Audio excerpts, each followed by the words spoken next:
Pablo Callejón está con nosotros. ¿Cómo te va, Pablo? Muy buenos días. Muy buenos días, Mariano. Saludos para todos. ¿Cómo están? Bien. ¿Qué tema no? De la televisión digital abierta. Es un intento, es muy bueno. Pero qué bueno estaría tener distintas miradas del norte de nuestro país, del centro, de la Patagonia, del litoral, lo que sucede. Porque es simple y llanamente un subsidio, lo pagamos entre todos al sistema de TDA y no deja de ser una mirada absolutamente centralista. Sí, totalmente, Mariano. La mirada comunicacional, y no solamente tiene que ver con esto que sucede en la señal satelital, ha sido centralista desde siempre, desde lo que tiene que ver con la pauta publicitaria, desde la definición de conferencias de prensa, desde lo discursivo, de lo conceptual. Bien vos lo señalabas, Alberto Fernández había trazado como uno de los pilares de lo que debía ser su gestión el aspecto de lo federal. Ahora, no sirve de mucho crear capitales alternas si eso después se convierte simplemente en un simbolismo. No, claro. Si después vos no descentralizás, no generás herramientas para que se puedan definir políticas de cada una de estas capitales. Lo mismo sucede con la señal satelital que debería acompañar ese federalismo, digamos. Si vos cuando prendés el televisor te encontrás solo con señales de Buenos Aires, algunas que no ve nadie, que fueron señales solo hechas para reconstruir publicitariamente o por lo que fuera, que no tienen ningún impacto social, que no promueven ningún valor, no generan ningún efecto comunicacional, pero que están allí por esa connivencia con quienes toman las decisiones en el gobierno. Bueno, evidentemente eso tiene que cambiar y encontrar la mirada de un interior federal real de lo que sucede en cada una de las provincias, en sus comunicadores, en sus actividades políticas, sociales, culturales, económicas, que sea una evidencia real. Hasta desde la imagen, ¿no? Cuando digo la imagen es la construcción, desde esas tonadas, desde esos colores, absolutamente todo. Reconstruir un país federal también desde la comunicación, también desde lo cultural, porque uno se tienta a decir es una mirada discriminatoria. Vos discriminás cuando tenés en cuenta algo y lo discriminás justamente, pero me parece que aquí ni siquiera llega, ¿no? Como que está absolutamente encerrado, no importa nada más de lo que sucede allí en los medios de la capital. El resto absolutamente no es discriminación, sino una mirada que ni siquiera llega, lo cual me parece que es aún peor.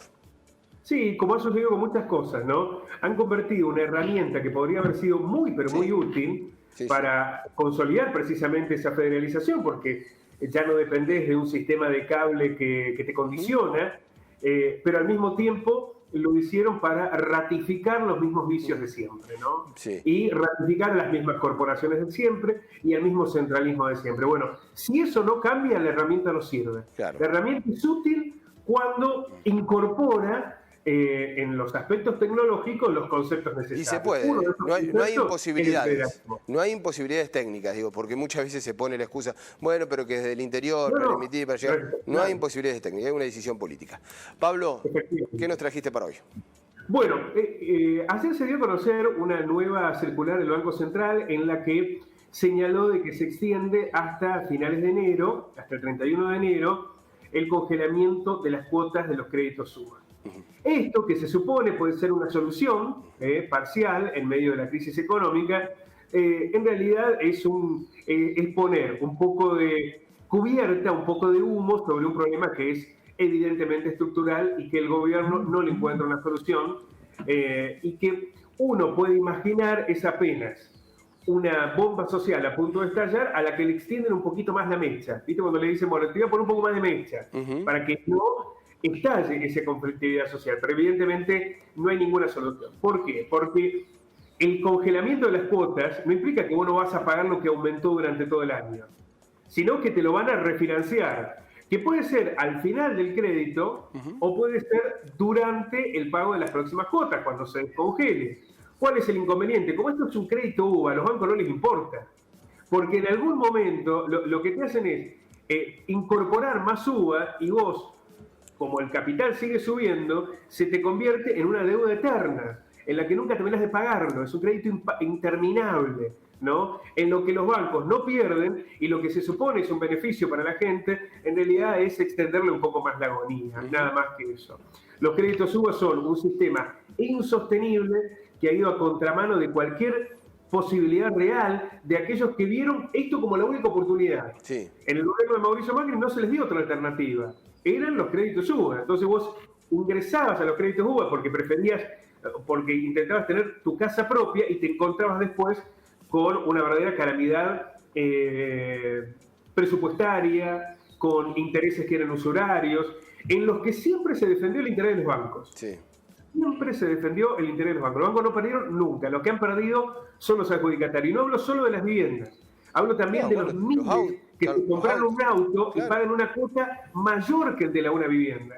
¿No? Sí, Gente que se ha comprado un Fiat Palio, un Volkswagen Gol, un Chevrolet Corsa, autos familiares, económicos, y que hoy están pagando 20, 30 mil pesos. Una locura. Que hacen inviable. ¿Y qué dice la gente? Bueno, lo vendo al auto. Bueno, tampoco podés, porque si vendés el auto no llegás a pagar la deuda que tenés. Claro. Te quedas sin el auto y con la deuda, por ejemplo. Te quedás con el auto y con la deuda. Exactamente, sin el auto y con la deuda. Así de desastroso fue esa política, que hoy tiene inmerso a miles de argentinos que no encuentran una respuesta y el gobierno no las ha dado. Pero vamos a ver una síntesis en trama de lo que ha resuelto el Banco Central. El Banco Central de la República Argentina recordó que las cuotas de préstamos UBA se van a mantener congeladas hasta el 31 de enero del año que viene. El valor mensual de las cuotas en pesos de los créditos otorgados en UBA, unidad de valor adquisitivo, se mantendrá sin variación hasta febrero del 2021. No podrán modificarse, lo que no quiere decir que se quite la deuda, de ninguna manera.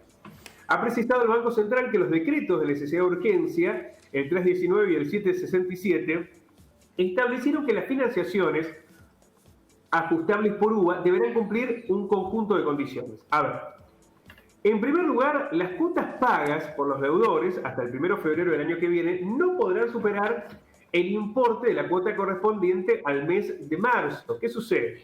Muchos bancos sí te la están descontando. Te descuentan la cuota más el aumento y después te hacen una devolución en algún momento cuando lo decide el banco, ¿no? Lo que ya implica una primera irregularidad. Pero además los bancos lo que están haciendo es, los que no te cobran esto o te hacen la devolución, saben que en algún momento van a recuperar ese dinero. Es simplemente un letargo. El que está perdiendo es evidentemente el adjudicatario. Las deudas resultantes, este es el segundo punto, de las diferencias entre la cuota contractual y la cuota por el congelamiento, es decir, la cuota si estuviera actualizada por un UBA y la cuota que hoy está congelada, deberán ser refinanciadas para su pago, o bien a la finalización de la vida del crédito, o bien ahora sí lo pide explícitamente el deudor. Es decir, si el deudor dice, no, mira, yo no quiero esperar hasta el final del crédito, el crédito es a 30 años, ¿qué vas a hacer? O a 18 años, cuando se cumplan los 18 años vas a tener que seguir pagando este congelamiento, de alguna manera cobrámelo ahora. Para que se lo puedan cobrar en este periodo, tiene que decirlo explícitamente. Si no, el banco te lo va a poner al final. No es que no te lo deja de cobrar, te lo pone al final. Y como en realidad lo que te está refinanciando no es el dinero, sino el UBA, vos vas a pagar lo que valga el UBA dentro de 18 años. No es que el banco pierde. No es que esta diferencia en dinero es la que te refinancia. No, lo que te refinancian son los UBA. Por lo cual vos vas a seguir pagando a la inflación que haya en aquel momento esa diferencia. Lo que hace que el banco no pierde nunca y el que pierde es el adjudicatario. El tercer eje, las deudas por falta de pago o fuera de plazo que pudieran generarse hasta el 31 de enero también van a ser refinanciadas una vez finalizada la vida del crédito. Esto ocurre muy poco, Mariano. ¿Por qué? Porque la mayoría de los créditos UBA fueron otorgados a condición de que pueda haber un débito automático. Claro, están atados, exacto, sí. Claro, ya están saldados. Los bancos en los primeros días del mes, porque además, en general, en los bancos que te otorgan el UBA son aquellos donde vos cobrás el sueldo, apenas cobrás el sueldo te hacen el descuento. Exactamente. Por lo cual, allí los bancos no pierden, insistimos, no pierden nunca. Todas las diferencias generadas durante el congelamiento de las cuotas, falta de pago o pago fuera de plazo, mantendrán su denominación en UBA, lo que decíamos recién. No es que vos la diferencia te la marcan en pesos. Si la diferencia era 10.000 pesos, eso quedan 10.000 pesos. No, te queda en UBA. Van a quedar en UBA.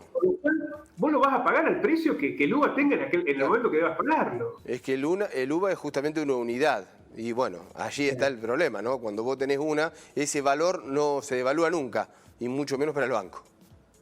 Claro, porque eso está atado a la inflación. Por lo cual es una verdadera estafa en un país que tiene una inflación por encima del 40%. Y también es un engaño decir que esto es un acuerdo entre privados. No es un acuerdo entre privados, fue un plan promocionado por el Estado a través de en su mayoría de bancos estatales. Quienes más otorgaron los créditos fueron bancos estatales. Sí. Fueron bancos estatales. Pues vamos a la próxima trama. Los usuarios pueden realizar reclamos en la página web del Banco Central en los casos de que haya un cobro irregular, que no te hagan el congelamiento, o bien que no te hagan la devolución. En realidad las devoluciones no le están haciendo como deberían la mayoría de los bancos. Los adjudicatarios de UBA han destacado que hay una publicidad engañosa que habló de cuotas estables, porque en aquel momento cuando se anunciaba el UBA decían, bueno, van a ser cuotas estables que van a ir acompañando una inflación, pero como la inflación va a ir acompañando el salario, bueno, toda una mentira. Mientras la indemnización del capital es una usura. Dicen que es la ruina de la familia. ¿Qué dicen los adjudicatarios? Como el capital se va indexando, no solamente te indexan la cuota, sino el capital, no terminas nunca de pagar. Es una cuota eterna. Sí, un sistema perverso. Que tiene la vivienda. Es perverso este sistema, ¿no? Es un sistema absolutamente perverso que solamente podría funcionar en un país con una inflación de el 0,5%, donde realmente los salarios acompañan. Ahora, si vos no tenés esas condiciones, evidentemente, ¿cuál es el contexto al que te exponés? Y bueno, naturalmente, a perder ante los bancos, porque siempre, sea el gobierno que sea, se los ha defendido a los bancos. El interés de los bancos no se toca. Los bancos no pierden. El costo de toda esta situación, de toda esta crisis, lo están pagando los adjudicatarios, nunca los bancos. El que compró un autito, el que tiene su casa propia, esos están pagando el costo. No los bancos se les está asegurando sistemáticamente una solución. Sistemáticamente. Vamos a la última trama.